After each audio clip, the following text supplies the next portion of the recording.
Hi, I'm Neil Morris from Authentic Caribbean Rum, and I'm joined today by someone that many people consider to be the luckiest man around, Roger Barnes from Elite Spirits, who recently picked up the distribution in the UK, and maybe other countries as well, for a range called Monymusk, which is very little known, but I promise you is a real treasure.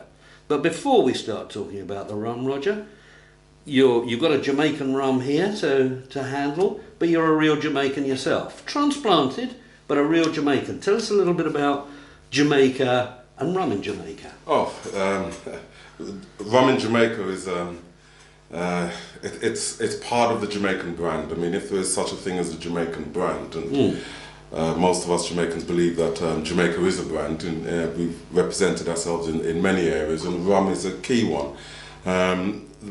We argue quite a lot in terms of historical sense with Barbados as to who are the first to produce rum in the Caribbean, and in the English Caribbean particularly, Barbados and Jamaica argue over this point, and I hope it's friendly banter. It definitely is in the industry, but Barbados has the official edge being the first registered distillery. But we believe Jamaican rums are the home of rum. Jamaican rums have a particular style, second to none.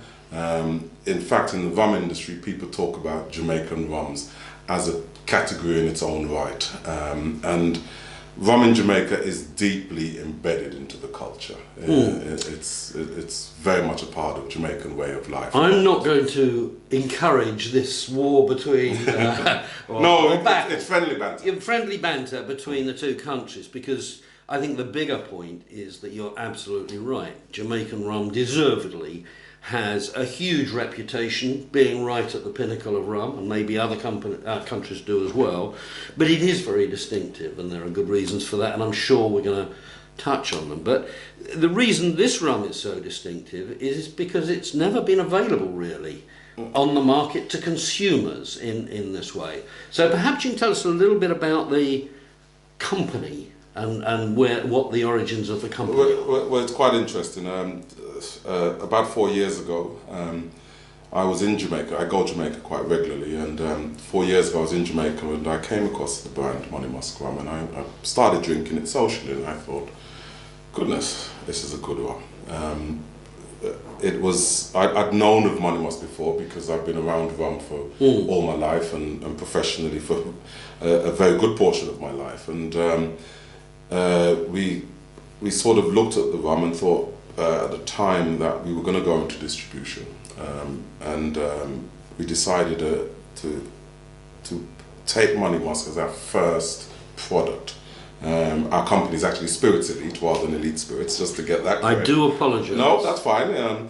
But we approached the distillery, and one of the things that was important to us was the history behind the distillery. I had already had some inclinations of what the history was, but it was by going to the distillery and talking to the people at the distillery, various levels, from the managing director right through to the distillers and the distiller, master distiller, and so forth, that you began to realise how steeped Monymusk is in rum history, not just Jamaican rum history. Monymusk has been producing rums since 1755, which it's a long time. Which is considered which would put it into the category of being one of the oldest rum distilleries in the world. People, when we started introducing the brand, people came to us and never heard of it, and that's only because for many years they'd only ever produced bulk rum. Indeed. And in December 2010, they put new stills in.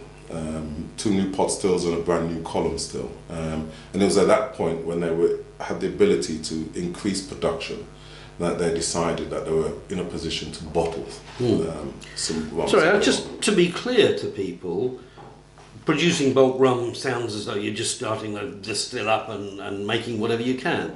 But this rum was sold to some of the biggest spirits companies in the world, so people will have had elements of this rum, even in different brands that they may not be familiar with. We won't mention any, but to be clear, they've been making very good rum for very good companies for a very long Well, time. some of the largest companies and the largest brands, rum brands in Indeed. the world have used Monymusk in their blends. Okay. Now, of course, the Jamaican tradition is to use a good degree of pot still rum in their blends to combine with column still rum.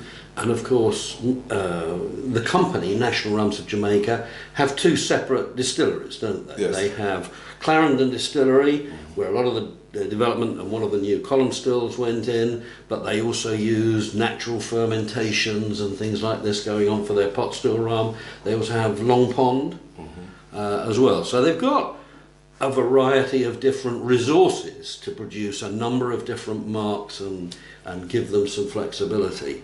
So the range that they've now taken to the consumers is partly an everyday drinking rum in a Jamaican kind of sense. So just talk to me a little bit about these base level rums, because one of them, of course, represents the tradition of Jamaican overproof rum.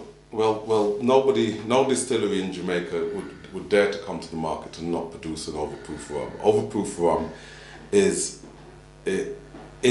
the benchmark in Jamaica of rums. It's what Jamaicans drink. It's what rum is It's in what Jamaica, rum is really. in Jamaica, Yeah. yes. And Monymusk obviously came into the market and produced an overproof rum. Overproof rum is actually, on a business sense for distillery, is also makes a lot of sense because it's an unaged rum which you can blend and get it to market fairly quickly.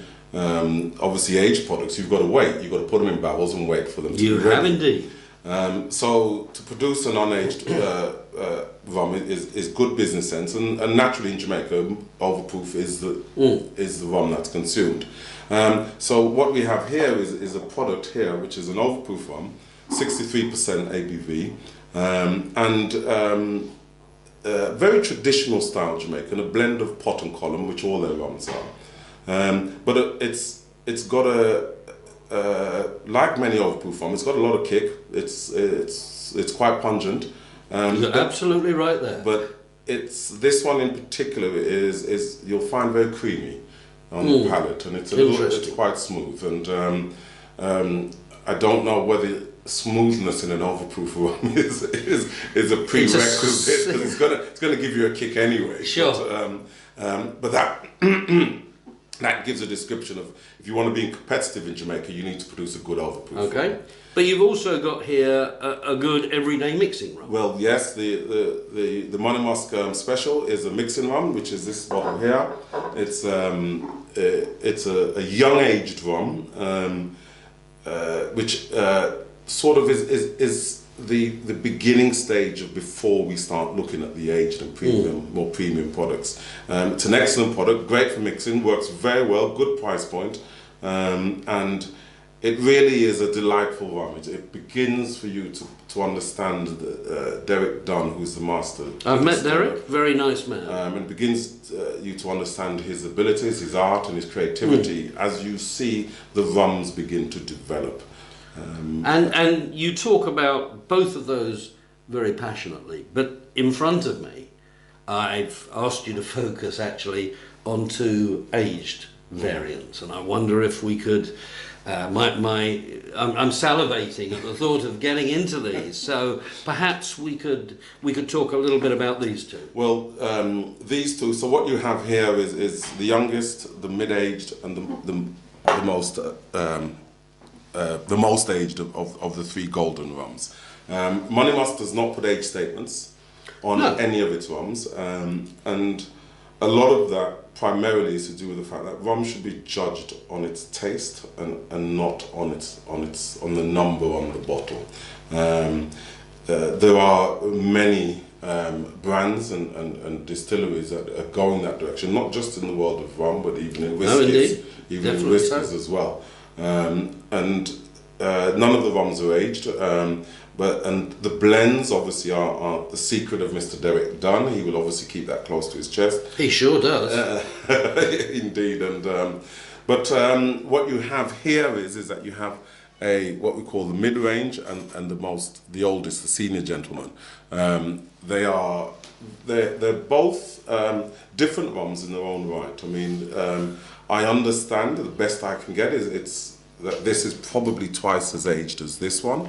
I'm hoping that we're going to enjoy them, and you can demonstrate that point to me. And what we can say, the first one we're going to have, which is the Monymusk Classic, which we refer to in the office as Monymusk Blue. It's quite simple. What is that? Just as simple the colour of the label. It's easier for when you need somebody to go and pick some. Get the blue, get the black, get the red. The blue, interesting enough, is this rum that we're sipping now. Was the first one that we brought to the mixing market, because although the special is a great mixing rum, the blue is rather special. It gives you some of the benefits of age, even though it remains youthful enough in terms of the flavour profile. I've got more vanilla on the nose than I had expected, but vanilla I think is nice and implies approachability and smoothness. I'm also getting some fruitiness off it, and I haven't tried it yet, so I'm looking forward to getting that little tingle of spiciness that comes from age as well. Well, one of the characteristics of Monymusk, and the blue in particular, you really notice it quite heavily, is the spice on the front of the palate. It's almost peppery. You feel that pepper on the front of the palate, and far more peppery than other Jamaican rums that you may have had before. And I agree with you, and that is that actually balances some of the other aromas for me. So it promises something very, very smooth, and yet you've got that nice little buzz going on the tongue. So I enjoyed that. Interesting enough as well, when we introduced it to a number of tastemakers within the industry, on the nose, the first thing they got is typical Jamaican, pungent, intense on the nose, heavy. And high in esters. The word heavy we use is to describe the esters and the congeners involved. Surprisingly enough, though, when they taste it, they think, oh, I was expecting something more in your face, something more powerful, and it's actually quite more delicate than what they expected for rum that has such a strong, typical Jamaican pot still notes. Yes, okay, I mean, I understand fully what you mean. I haven't quite got that on this. I am lucky enough to have tried the next one before, and I definitely get that contrast there. And it is a signature of Jamaican rum that you're hit by that pungency of the pot still product. It's very powerful in aromas. These rums, and the feeling I've had in the past with this, is that it's a much softer kind of product on the palate than some of the other Jamaican products. I would say that yes, the conversion from the nose to the palate in terms of that intensity and pungent, and it is, you still get the bursting flavours on the palate, the spice and the fruit that you get on the palate. But what you get is that you get a nice smooth long finish at the end, and it's almost smoother than what you would anticipate. Well, I've moved on to the special reserve. The special reserve, that's right, yes. Or in the office, the Monymusk Black. or when I take it round to trainings around the world, this is a rum that draws probably more comment than any other, more favourable comment than any other, because it's a surprise to people, they don't know about it. I talk about this huge history that you mentioned earlier, and they are so surprised at the qualities that come across this in the context of being an aged spirit. Because as you say, if you mention to people this is an aged Jamaican rum, they have a certain anticipation. And this bursts through that, in my view, because it gives you that Jamaican feel, but it gives you a lot more as well. It gives you the full fruitiness, the balance, the length. This has received high praise from all of the markets that I've taken. Well, that's encouraging to hear, and it's a particular favourite of mine. I actually enjoy the whole range. I think you can realise that, and I think the whole range has different purposes within the market. The Monymusk Special Reserve is a product which we felt it sort of shows the quality of what you can do with a Jamaican rum. Many people non-rum drinkers can sometimes be afraid of Jamaican rums. They're not an introductory rum.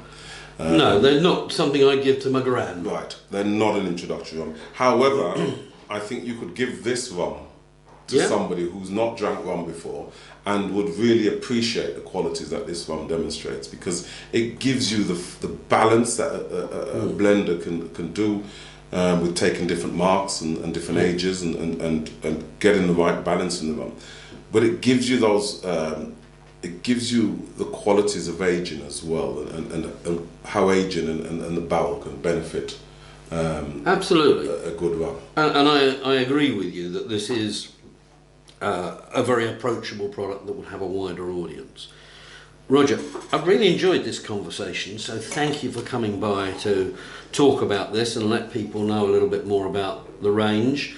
Your enthusiasm and passion for the product comes through well, and I know that you are even more enthusiastic and passionate on other occasions as you take the product around to see other people. So thank you for coming by. Thank you. Let's just continue with this for a moment. I say cheers. Cheers.